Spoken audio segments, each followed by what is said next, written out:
Hello student, मैं Manish Malviya Anvera online school classes में आप सभी का स्वागत करता हूं। हम पढ़ रहे थे क्लास 11 की एग्रीकल्चर के बारे में, जिसमें अपना लेसन चल रहा था अध्याय 5 सिंचाई और जल का निकास। ठीक है, ये हमारे इस लेसन का दूसरा पार्ट है। कल अपन ने ये पार्ट शुरू किया था, अध्याय शुरू किया था। सिंचाई के बारे में अपने पढ़ा, कल सिंचाई के महत्व के बारे में पढ़ा तथा साथ में शुरुआत की थी सिंचाई के साधनों की और सिंचाई के स्रोतों की। ठीक है, सिंचाई के साधन और स्रोत में मैंने आपको अंतर बताया था। क्या अंतर होता है? तो सिंचाई के स्रोत वह होते हैं जहां पर पानी इकट्ठा होता है। ठीक है, वे यहाँ स्थान जहां पर पानी एकत्रित होता है, इकट्ठा होता है, भंडारित होता है, उन्हें हम सिंचाई के स्रोत कहते हैं। ठीक है, जैसे तालाब, कुआं, बावड़िया, झील, नहरें आदि, नदियां।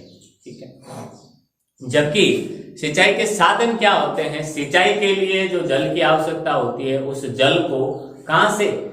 सिंचाई के स्रोत से, जल के भंडारों से निकालने के लिए जो यंत्र काम में लिए जाते हैं, उन्हें अपन सिंचाई के साधन कहते हैं। तो सबसे पहले अपन ने शुरुआत की थी सिंचाई के स्रोत के बारे में, जिसमें अपन ने नहरें और तालाब के बारे में पढ़ा था। नहरें दो प्रकार की होती हैं, नित्यवाही और अनित्यवाही। नित्य यानी जिसे 12मासी कहते हैं, ठीक है, और अनित्यवाही को अपन बरसाती कहते हैं। ठीक है, अब अपन आगे बढ़ते हैं कुएं और बावड़ियों के बारे में। तो कुएं के बारे में तीसरा जो हमारा साधन है,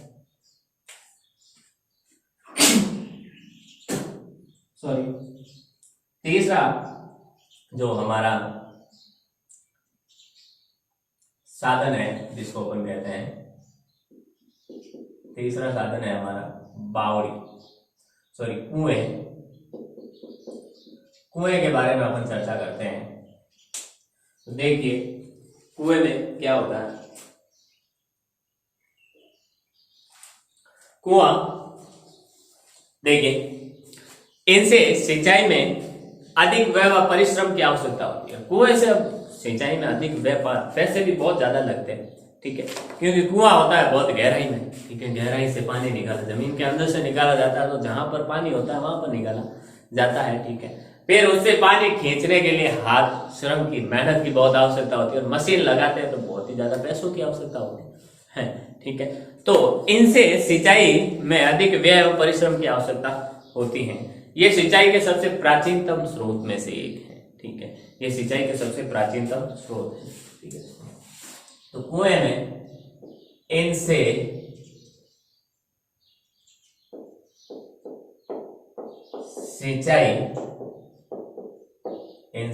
सिंचाई में अधिक व्यय या अधिक खर्च कह सकते हैं, अधिक व्यय एवं परिश्रम की आवश्यकता होती है। अधिक व्यय एवं परिश्रम की इनमें आवश्यकता होती है। अगला है हमारा, ठीक है, इनसे सिंचाई, ये सिंचाई का प्राचीनतम स्रोत है। ठीक है, यह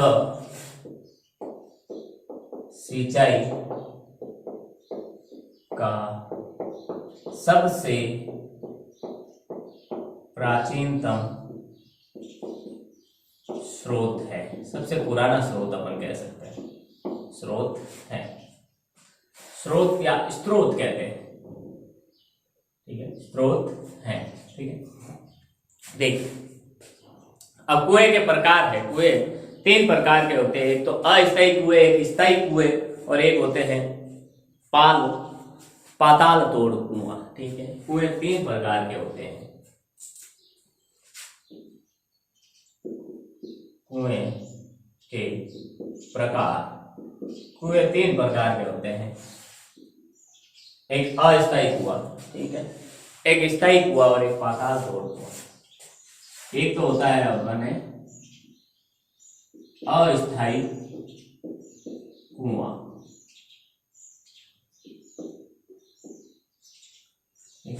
एक होता है स्थायी कुआं,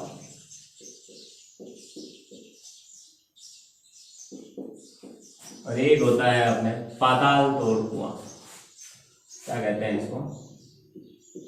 पाताल तोड़ कुआं। पाताल तोड़ कुआं। क्या होता है इनमें तीनों में, क्या खासियत है वो लिखते हैं। इसमें जो भूमिगत जल स्तर होता है, अस्थायी कुआं क्या होता है, इसमें भूमिगत जल स्तर ऊंचा होता है, किस स्थान निर्धन हो वहां ये बनाए जाते हैं। ठीक है, इनमें भूमिगत जो जल स्तर होता है वो ऊपर की तरफ होता है, अर्थात हमें जमीन से पानी निकालने के लिए ज्यादा खुदाई, ज्यादा गहरे कुएं की आवश्यकता नहीं होती है, क्योंकि जल स्तर ऊपर ही होता है, थोड़ी सी खुदाई करते और पानी निकाल आ जाता है। ठीक है, और ये कहाँ पर बनाए जाते हैं, जहाँ किसानों के पास पैसे नहीं होते, वो निर्धन होते हैं, गरीब होते हैं। ठीक है, वहां ये बनाए जाते हैं। देखिए इसमें लिखते हैं अपन,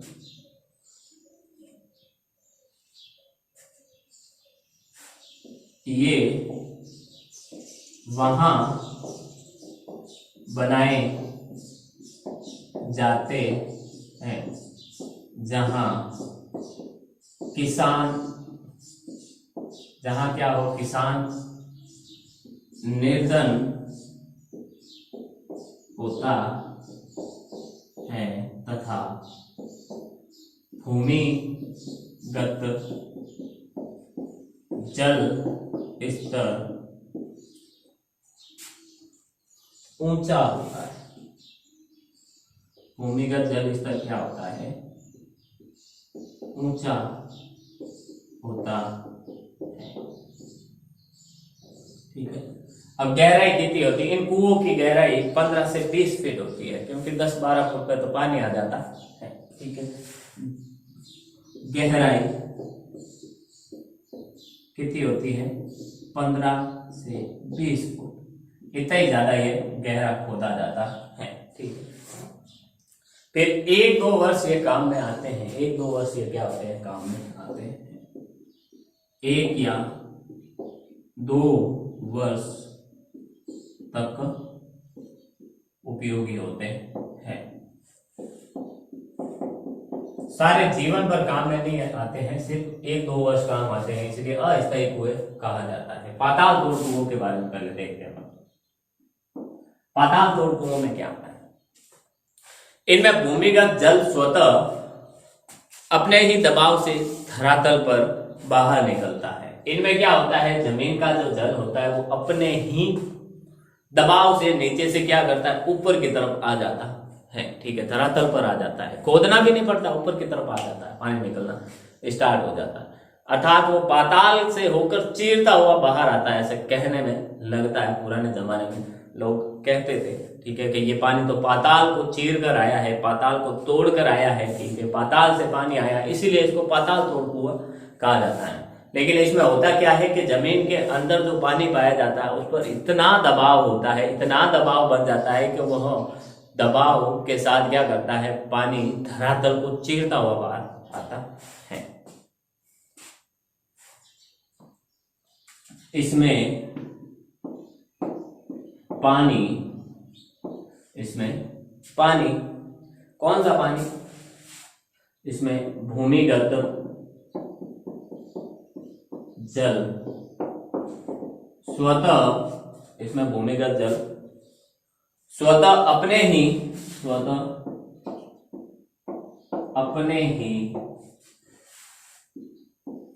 दबाव से, स्वतः अपने ही दबाव से धरातल पर बाहर निकलता है, दबाव से धरातल पर बाहर निकलता है, धरातल पर बाहर निकलता है, अपने ही दबाव से निकलता है। ठीक है, इसके लिए विशेष भूगर्भिक संरचना की आवश्यकता होती है। ऐसे के लिए विशेष भूगर्भिक संरचना की आवश्यकता होती है। ऐसे कुएं हर एक जगह नहीं बनते, जहां पर नीचे का दबाव ज्यादा और ऊपर की सतह क्या हो, थोड़ी कोमल हो, कह सकते हैं नम हो। ठीक है, अर्थात कमजोर हो, तभी तो वो चीर के बाहर आ पाएगा, वरना पानी अब चीर के, कठोर जो सतह होगी ऊपर वाली, तो वहां से चीर के कैसे बाहर आए। तो इसके लिए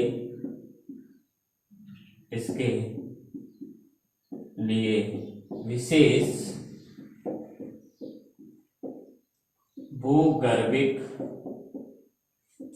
संरचना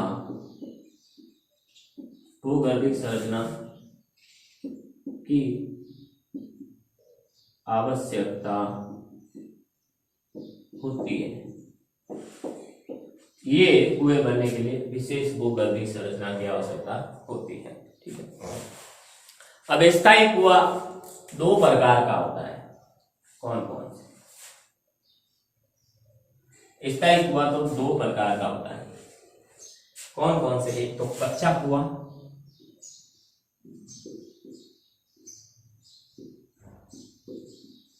और एक होता है पक्का कुआं।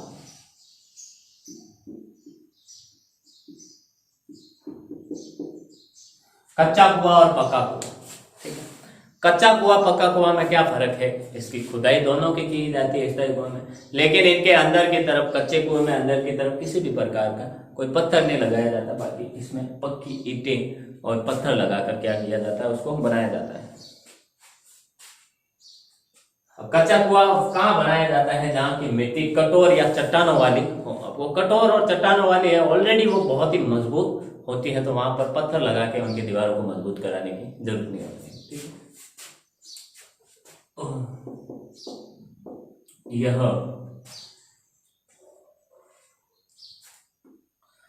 वहां बनाया जाता है जहां जहां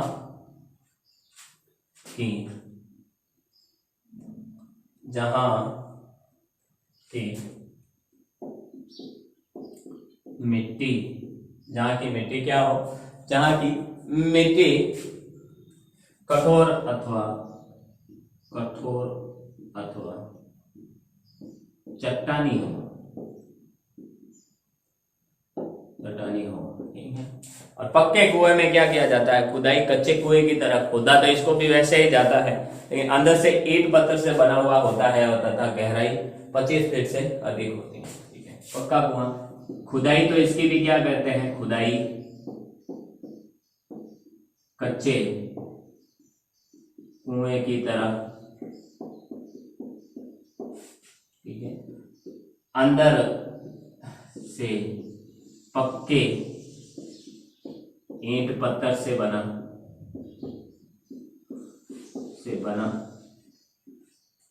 और गहराई क्या? गहराई 25 फीट या अधिक, ये होती है इसकी गहराई। गहराई 25 फीट या अधिक होती है। ठीक है। तो ये था कुओं के बारे में। स्क्रीनशॉट लें आप एक बार इसका।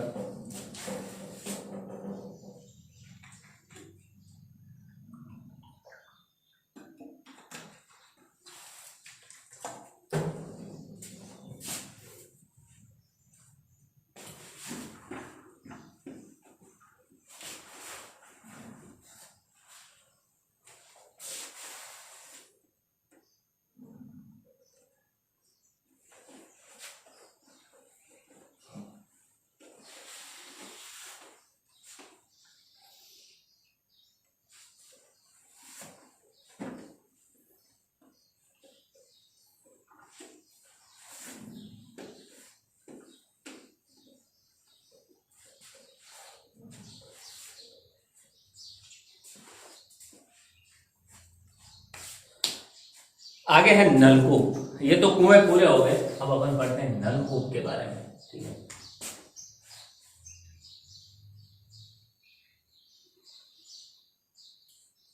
नलकूप चौथा है हमारा नलकूप।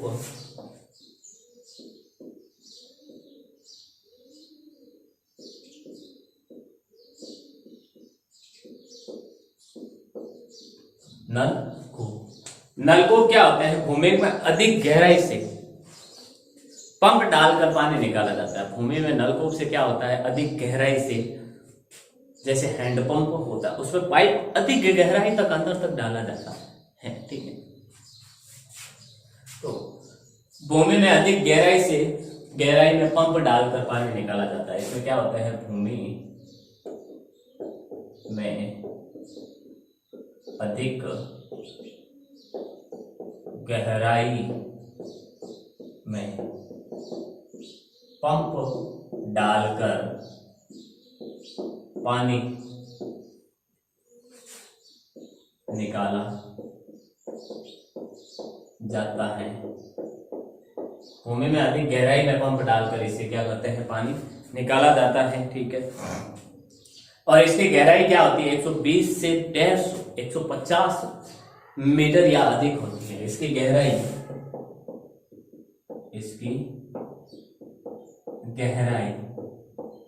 120 से 150 मीटर या अधिक होती है। ट्यूबवेल जिसे अपन कहते हैं। ठीक है, 120 से 150 150 तक की गहराई में खुदाई की जाती है। ठीक है, ट्यूबवेल से जो पानी अपन निकालते हैं, जैसे ट्यूबवेल होती है, ट्यूबवेल से जो पानी अपन निकालते हैं उसमें मर्सिबल पंप काम में लिया जाता है। ठीक है, उसमें पंप कैसा लगाया जाता है, नोट बना के लिख लेना। तो ट्यूबवेल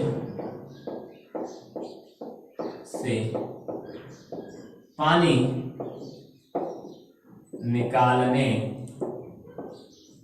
के लिए मर्सिबल पंप काम में लिया जाता है। मर्सिबल पंप क्या करते हैं, काम में लिया जाता है। फिर है झीलें। झील जो अगला हमारा 5वां है। ठीक है, ये तो थे कुएं के बाद जो नलकूप पूरे हो गए। फिर झीलों से भी सिंचाई की जाती है स्रोत के रूप में, झीलें। ठीक है,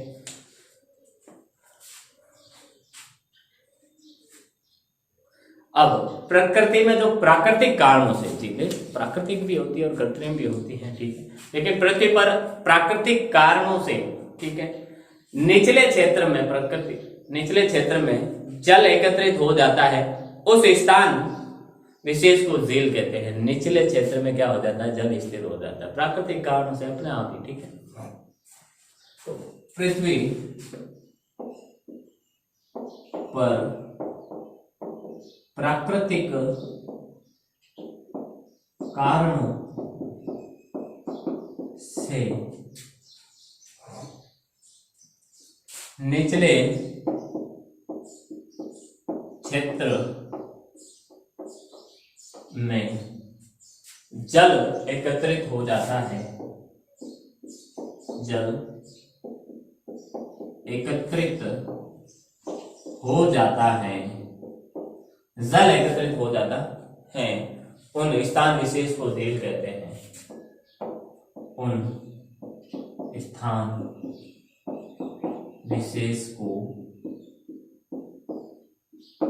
झील कहते हैं। ये के एक सेम लाइन अपने तालाब में पढ़ी थी कि किसी गांव या स्थान के निचले क्षेत्र में प्राकृतिक रूप से जल इकट्ठा हो जाता है, लेकिन वो होता है तालाब छोटा, झील होती है बड़ी। ठीक है, झील 2 प्रकार की होती है, तो मीठे पानी की और एक खारे पानी की। निर्माण के आधार पर तो प्राकृतिक और कृत्रिम, जल के आधार पर मीठे पानी की और खारे पानी की। ठीक है,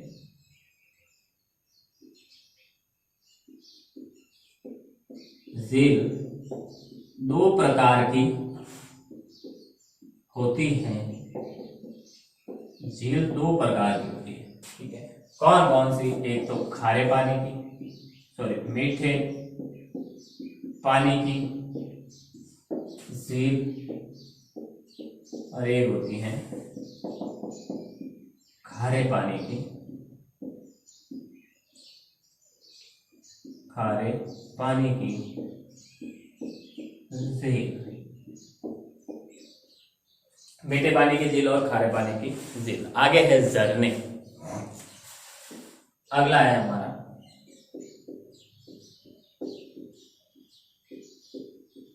झरने। झरने क्या होते हैं, देखिए, वर्षा में पहाड़ों पर क्या होता है, वर्षा में पहाड़ों पर जल इकट्ठा, जो होने वाला इकट्ठा जल होता है, जल एकत्रित हो जाता है पहाड़ों पर।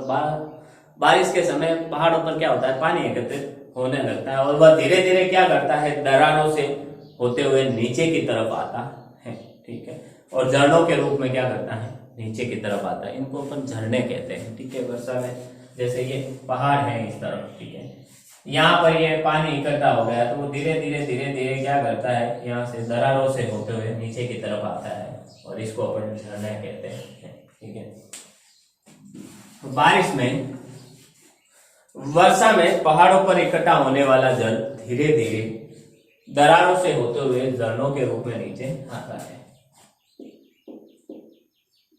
पहाड़ों पर वर्षा से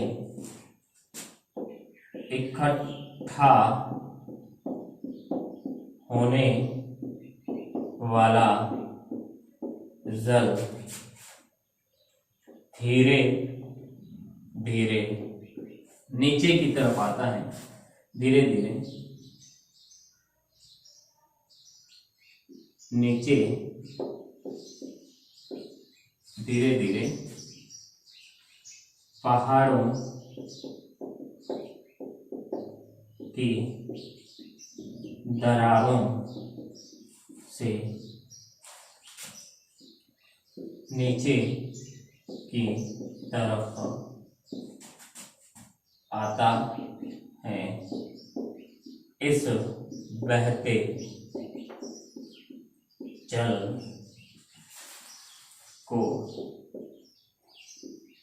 झरना कहा जाता है। झरना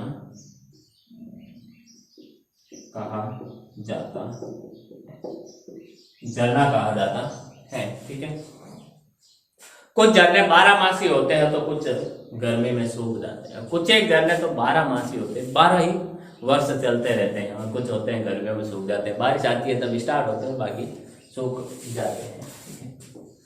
देखिए, कुछ झरने 12 मासी होते हैं तथा कुछ गर्मी में सूख जाते हैं। गर्मी में क्या होते हैं, सूख जाते हैं। नेक्स्ट देखिए, बावड़ी। अगला है हमारा बावड़ी के बारे में पढ़ते हैं। छठा है हमारा बावड़ी। बावड़ी चौकोर होती है, ये तो अपन जानते हैं, बावड़ी के बारे में आप अच्छे से जानते होंगे। ठीक है, ये छोटे जलाशय होते हैं, जलाशय होता है, छोटा होता है, चौकोर होता है और अंदर से पक्के होते हैं, अर्थात पक्के पत्थरों से, ईंटों से बने होते हैं। यह बावड़ी, बावड़ी या बावड़ी, इसे बंदियां भी कहते हैं, इसे बंदिया दिया भी कहते हैं, इसे बंदिया भी कहते हैं। अगला है, ये छोटा जलाशय होता है, अंदर से चकोर होता है, 4 कोने का होता है और अंदर से पक्के होते हैं। ठीक है, यह छोटा जलाशय होता है, अंदर से चकोर या चौकोर तथा पक्का बना होता है। पक्का ईंट पत्थर से क्या होता है, ये बना होता है। ठीक है, अगला है, वहां बनाई जाती है। ये वहां बनाया जाता है जहां 20 इंच से कम वर्षा अधिक होती है। ठीक है, 20 इंच से कम वार्षिक वर्षा होती है। ठीक है, यह वहां बनाया जाता है जब बारिश क्या हो 20 इंच से भी कम होती है। तो क्या होता है, बारिश कम होने से सारा पानी आके इसमें इकट्ठा हो जाता है और फिर उसको साल भर काम में लिया जाता है। यह वहां बनाई जाती है जहां 20 इंच से कम वार्षिक वर्षा होती है। यह वर्षा जल संग्रहण की प्राचीन या परंपरागत संग्रहण की परंपरा से चली आ रही है, परंपरागत विधि है, परंपरागत विधि है, ठीक है, परंपरा से ही चली आ रही है, वर्षा जल संग्रहण की विधि है, ठीक है। ये तो अभी बावड़ी की बात है। तो यहाँ आकर हमारे जो सिंचाई के जो सभी स्रोत थे हमारे कोर्स में से वो अपन ने पढ़े, ठीक है। अब आगे बढ़ते हैं अपन विभिन्न सिंचाई के साधनों के पास, ठीक है। सिंचाई के साधन,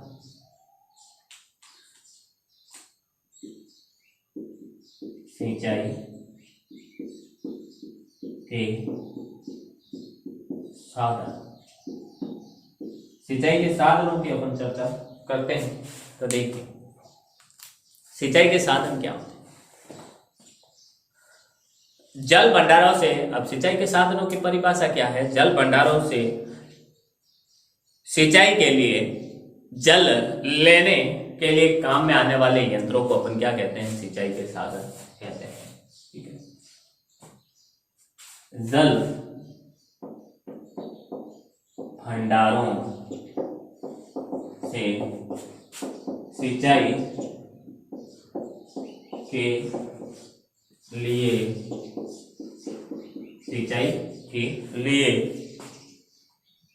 जल लेने,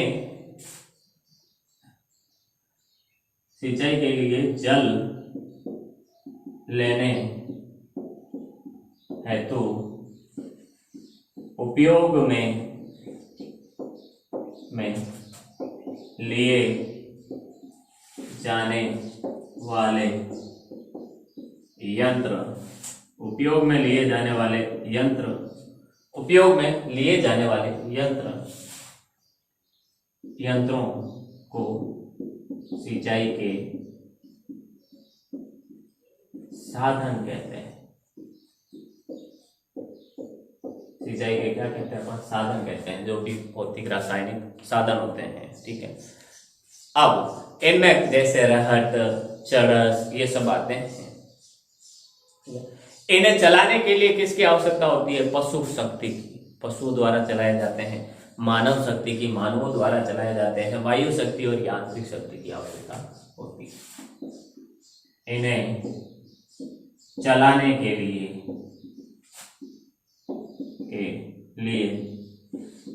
पशु शक्ति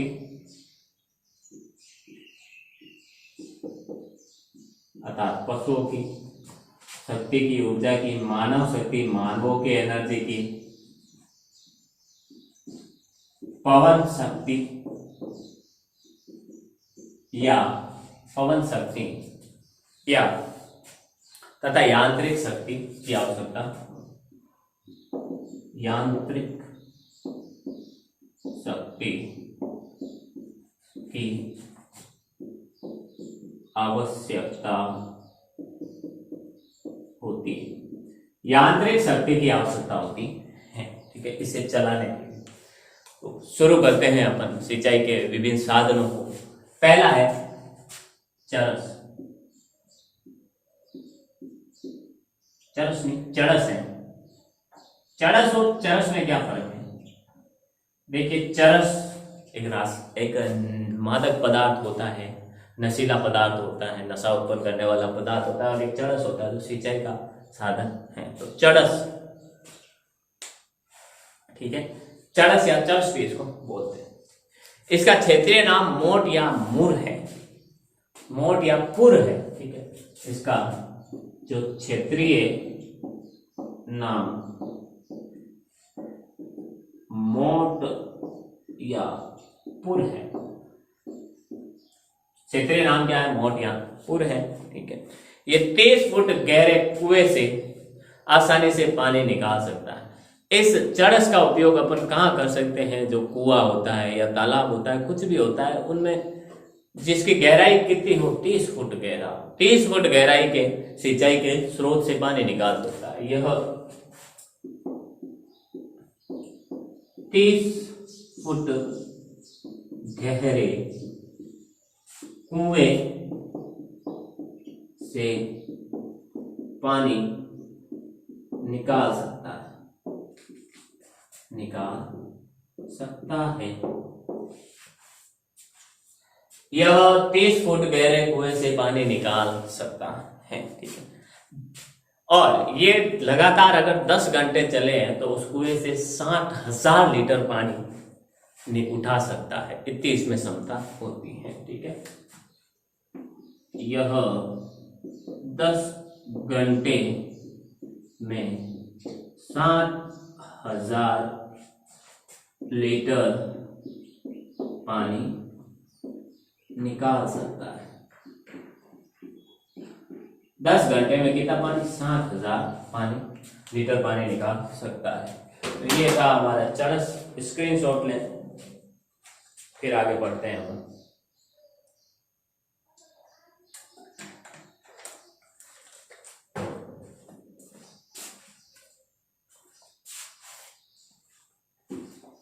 अगला है हमारा सिंचाई के साधनों में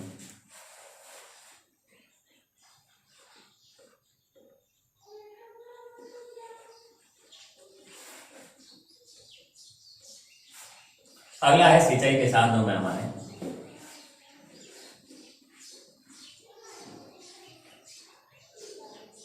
अगला है सिंचाई के साधनों में हमारा रहट। अगला है रहट। दूसरा रहट। रहट क्या होता है? ठीक है, रहट इसका उपयोग कहाँ किया जाता है? जहां की गहराई 10 से 12 मीटर गहराई तक का पानी उठा सकता है। ये 10 से 12 मीटर गहराई में कहीं पानी हो तो वहां से उठा सकता है। यह 10 से 12 मीटर गहराई से पानी उठा सकता है।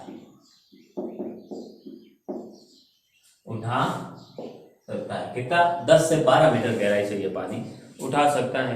लोहे के बड़े पहिए पर क्या होता है? पानी की छोटी छोटी बाल्टियां लगी होती है। इसमें क्या होता है कि ये होता है इस प्रकार से लोहे का बड़ा पहिया, और उस पर क्या लगी होती है? छोटी छोटी ऐसे बाल्टियां लगी होती है, ठीक है। बड़ा पहिया होता है,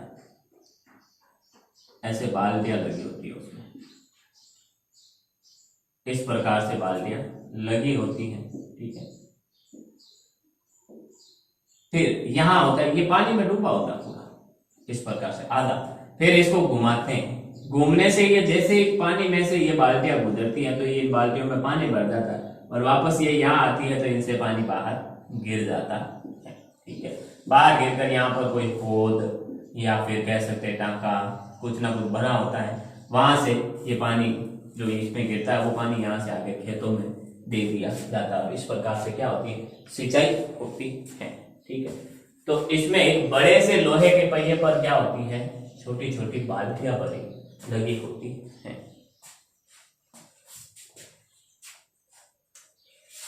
इसमें लोहे के बड़े से पहिए पर छोटी छोटी बाल्टियां, छोटी छोटी क्या लगी होती है? बाल्टियां, छोटी छोटी बाल्टियां लगी होती है, छोटी छोटी बाल्टियां लगी होती हैं। और कैसे ये कार्य करता है वो मैंने आपको बता दिया। चलाने के लिए एक आदमी तथा एक जोड़ी बैल की आवश्यकता वो होती है, ठीक है।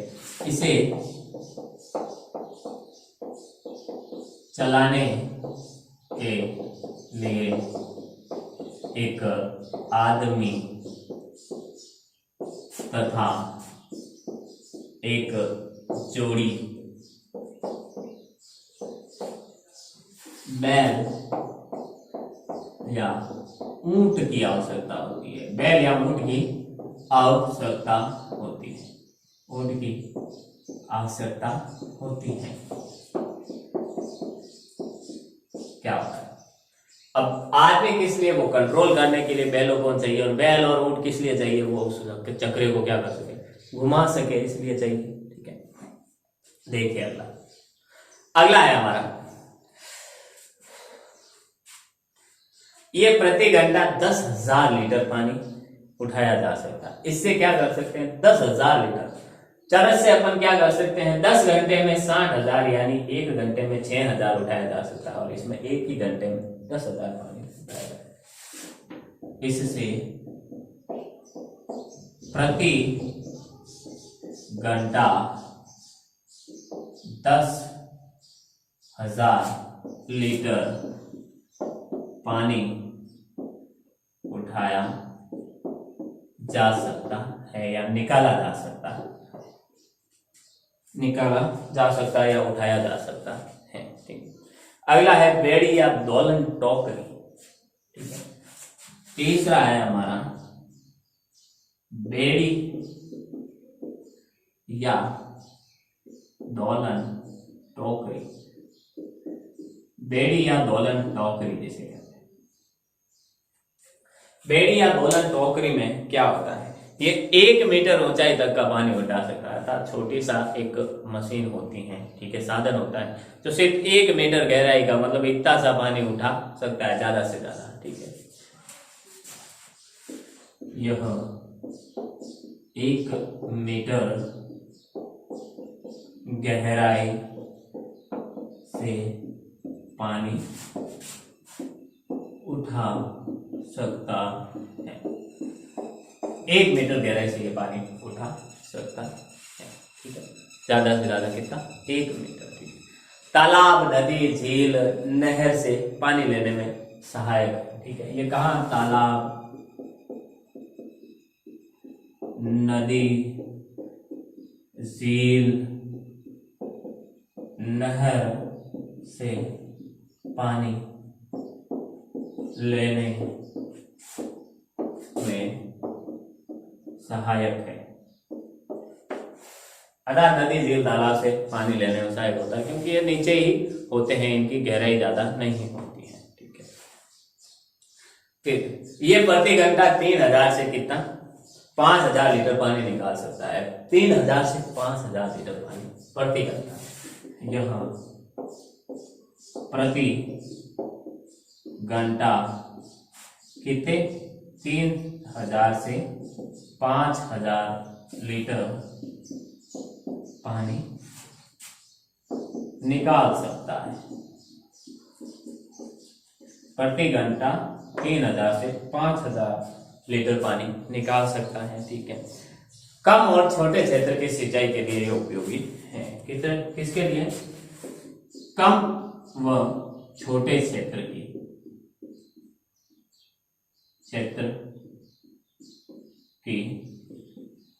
सिंचाई के लिए उपयोगी है। कम और छोटे क्षेत्र की सिंचाई के लिए क्या है, ये उपयोगी है। अगला देखिए ढेकली।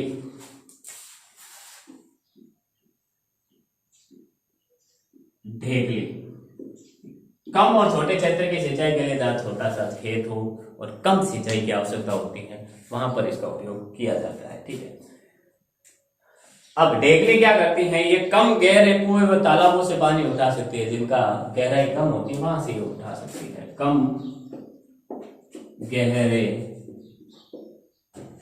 कुएं व तालाबों से पानी उठा सकती हैं।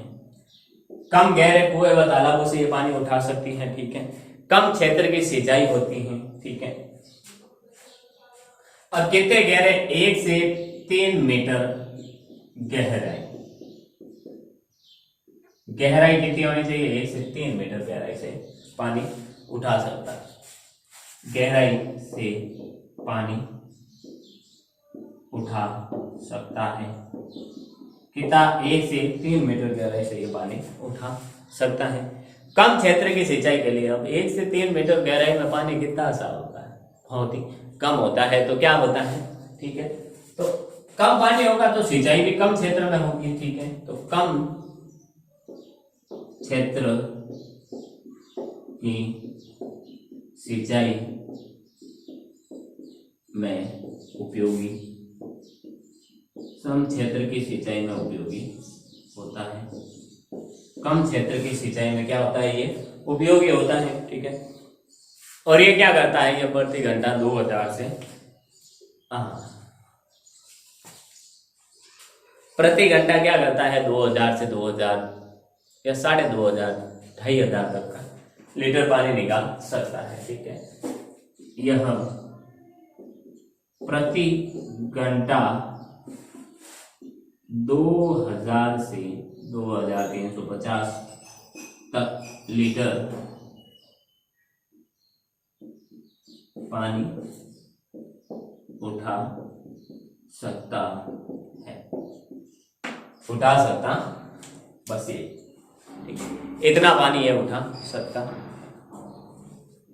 स्क्रीन शॉट लें आप इसका, पहले इस साइड वाले का ही आप ध्यान रखें। ठीक है, इसके आगे अपन पवन चक्की विद्युत पंप के बारे में भी पढ़ेंगे, वो आने वाली क्लास में पढ़ेंगे। उम्मीद करता हूँ आज हमने जो भी पढ़ा है वो आपको समझ में आया होगा।